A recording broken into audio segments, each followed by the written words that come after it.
Okay, so I've heard it said and read it many times that the original Project Cars on console is just completely impossible to play with a controller. Well, I've got some settings here for the PS5 DualSense and the PS4 which show that that's not the case. And that will let you enjoy this game, which although 6 years old now, is still an excellent racing game for single players on the PlayStation system. So let's take a look and see what these controller settings are, and then we'll have a look at some examples of it in play.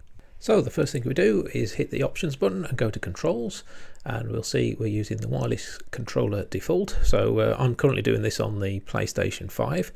So we need to go across to configuration, and we'll see there we've got the steering dead zone set to 10. A little bit of dead zone just seems to work fine on the DualSense and the DualShock. The steering sensitivity we set at 50. The throttle dead zone is 5 and the throttle sensitivity 30. Throttle management is important to the cornering in Project Cars. Got brake dead zone 5, brake sensitivity 15. I'd always recommend resetting the brakes to 80% in the tuning setting of the cars as well. This will stop the wheels from locking up under braking. Clutch dead zone and sensitivity 10 and 45, although we're not using the clutch on the controller. Right, the important one, speed sensitivity 65. Controller filtering sensitivity 80. Force feedback, that's the vibration in the controller. I've just set it to 0 at the moment. And the controller input mode 3. And the advanced setting to off. So let's see how we get on with these. So we're here at Oschersleben in a McLaren 12C GT3. We're using this in cockpit view. This is a circuit with lots of different types of corners. So the idea with these settings is not necessarily to be that fast, but it's to be smooth. So you can get some good continuous lines throughout the curves. And again, just enjoy the racing because that's what it's there for. So as we go along here, we can see we're approaching quite a sharp left-hander. We brake.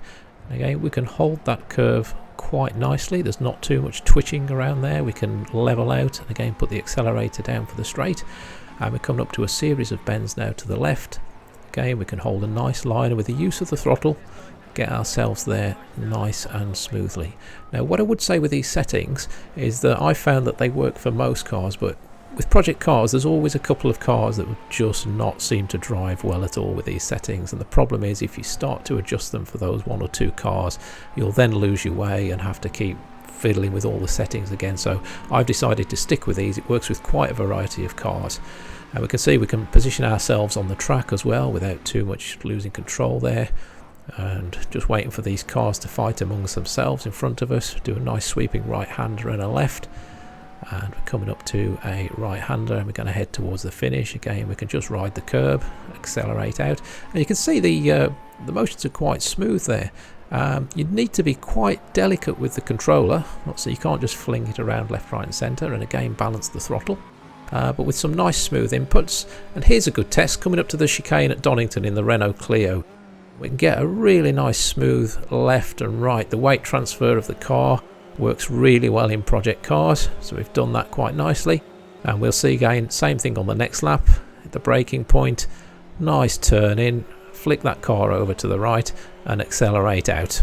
So we're on to Brands Hatch now, and we've got some fast sweeping curves through Hawthorns and Dingle Dell.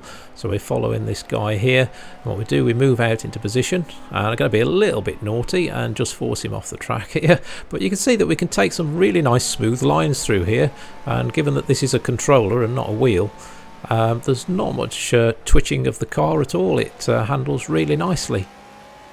So try something completely different now. This is a Mitsubishi Evo road car and it's on the Azure Street circuit.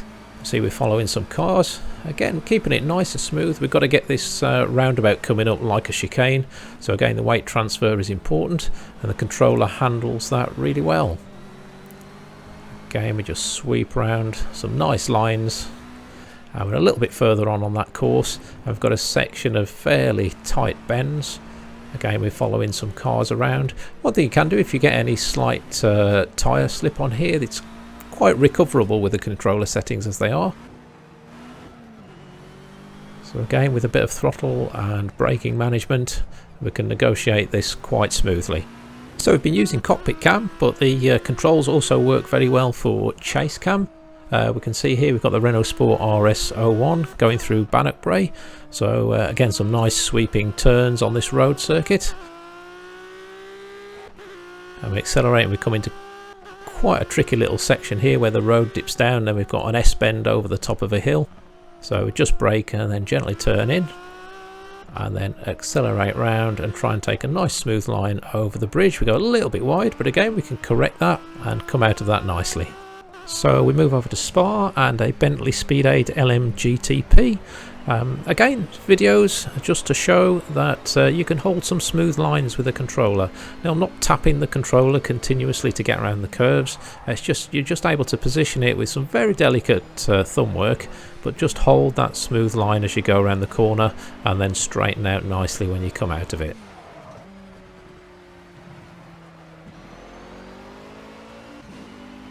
Right, here we've got the Ford V8 supercar. These are notoriously tricky to drive with no traction control or anti-lock brakes. So yeah, we can see that we can still get smooth lines with this one.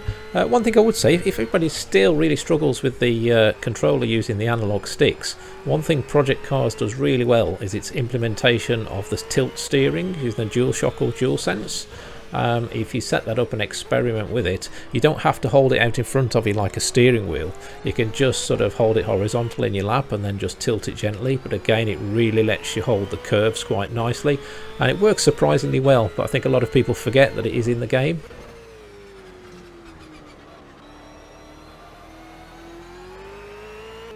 So we'll move on to some open wheel racing around Imola. Again, we're just going to have a look at the smoothness of the lines, see how we can go through the curved sections, again without the car losing too much control, without it being all over the place. See if we can keep a straight line down the straight, not too much problem. Speed sensitivity helps on there, and again we can get the turning not too bad. It's quite weird actually, because a lot of people said that Project Cars 2 was much easier to control with the controller, but I can't get to grips with that at all. It's just constantly twitching. It doesn't matter how you set the speed sensitivity, there's always an initial twitch on the vehicle when you very first touch that controller, which I seem to have managed to iron out of the original Project Cars. So yeah, it's a shame, because this Project Cars is a really good game, and if you can just give it a try with these settings, hopefully you'll find it fun. And here's a good final test with chase cam going up the mountain of Bathurst. Yeah, this is a test generally, so let's just see if we can negotiate this section. This is in a Ginetta. That's GT4 class. And we see we nearly hit the wall, but we managed to correct that with a bit of throttle control. And we're going to come up to the tight section, so we're just heading across the top of the mountain now. Again, keeping position on the road, and this is where it gets tricky. Can we get through okay? So far so good. And there we go, yeah, we've managed to get through that quite nicely. And that's just using a DualSense controller on the PS5. So we go a little bit wide on the exit and get overtaken.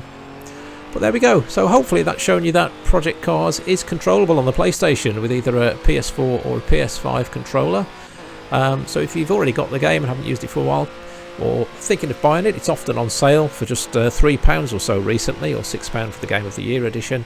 You can get some really good close racing in. So thanks very much for watching, and see you next time.